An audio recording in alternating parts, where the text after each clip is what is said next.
مجھے اللہ تعالیٰ کے ایسے نام عطا کیے گئے کہ جس کے دل میں چاہوں اپنی محبت اتار دوں، بنجر زمین پر دم کر دوں تو وہ زمین سرسبز ہو جائے، مٹی پر پڑ لوں تو مٹی سونا بن جائے۔ یہ کوئی جادو نہیں تھا، یہ اللہ کا عطا کردہ تحفہ تھا۔ صدیوں کی خاموشی، قبروں کے درمیان ہلکی ہوا، اور وقت جیسے تھم گیا ہو۔ راوی: یہ امانت مجھے حضرت خواجہ اویس کرنی رحمۃ اللہ علیہ سے ملی تھی، اور تب سے میں صدیوں سے ایک ایسے انسان کی تلاش میں ہوں جو اس امانت کا اہل ہو۔ مجھے بتایا گیا کہ وہ شخص مکلی کے قبرستان میں ملے گا۔ لوگ اسے باورچی جن کے نام سے جانتے ہیں۔ جی، میں ہی ہوں۔ میرے دل میں ایک عجیب سی بے چینی تھی۔ انسانوں نے صحابہ کرام کی روایات جمع کی، پھر ان لوگوں کی روایات جو صحابہ سے ملے، لیکن وہ علم جو صرف جنات کی محفلوں میں رہا، وہ کبھی کسی کتاب کا حصہ نہ بن سکا۔ باورچی جن، کتنے ہی جن صحابہ کی مجالس میں شریک ہوتے تھے، وہاں سے ایسے موتی چنے جو نہ کسی انسان تک پہنچے، نہ کسی قلم نے لکھے۔ مگر آج مجھے سکون ہے کہ تم نے ان روایات کو اپنے سینے میں محفوظ کر لیا ہے۔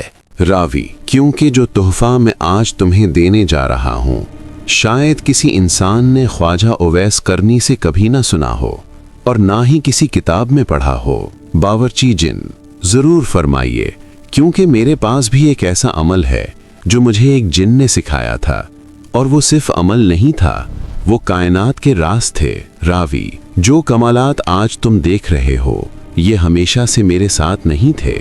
آج سے تقریباً 1400 سال پہلے میں ایک معمولی سا تاجر تھا، مکہ سے کھجوریں خریدتا، شہر شہر بیچتا، اور انسانوں کے درمیان انسان بن کر رہتا تھا۔ تاجر، تم ایماندار لگتے ہو۔ کب تک چھوٹی تجارت کرو گے؟ میرا قافلہ اپنی نگرانی میں لے جاؤ، میں تمہیں بھرپور معاوضہ دوں گا۔ راوی: پیشکش مجھے پسند آئی، لیکن شرط یہ تھی کہ میں انسان ہی بنا رہوں، کسی کو خبر نہ ہو کہ میں ایک جن ہوں۔ ریگستان، رات کی خاموشی اور لٹیروں کی نظریں۔ لٹیرا: استاد، قافلہ مال سے بھرا لگتا ہے۔ سردار: ابھی نہیں، واپسی پر وار کریں گے۔ یہ کوئی مشکل نہیں۔ کچھ عرصہ پہلے حضرت علی میرے پاس تشریف لائے تھے۔ وہ اللہ کے 2 نام میرے لیے چھوڑ گئے تھے، جو ان ناموں کو پڑھے دشمن کے شر سے محفوظ ہو جائے، بھوک میں پڑھے رزق مل جائے، بھٹکا ہوا پڑھے منزل پالے، بے گھر پڑھے گھر پالے، تھکا ہوا پڑھے سکون پالے، اور جو ساتھی چاہے اللہ اس کے لیے ساتھی پیدا کر دے۔ حملہ! 2 ساتھی شہید ہو گئے، لیکن جس مال کے پاس میں تھا، نہ مجھے کسی نے دیکھا نہ ان خچروں کو۔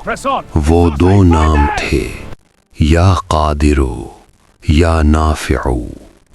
میں صدیوں سے انہیں پڑھتا آ رہا ہوں، اور آج جو تاثیر مجھے ملی ہے وہ میں تمہیں عطا کرتا ہوں۔ جو شخص یا قادرو یا نافعو روزانہ 45 مرتبہ پڑھ لے، اس کا کاروبار سونے کے کاروبار جیسا برکت والا ہو جاتا ہے۔ اب وعدہ پورا کرو، میری کہانی سنو، کیونکہ جو راز اب سامنے آنے والا ہے وہ صرف تمہارے لیے ہے۔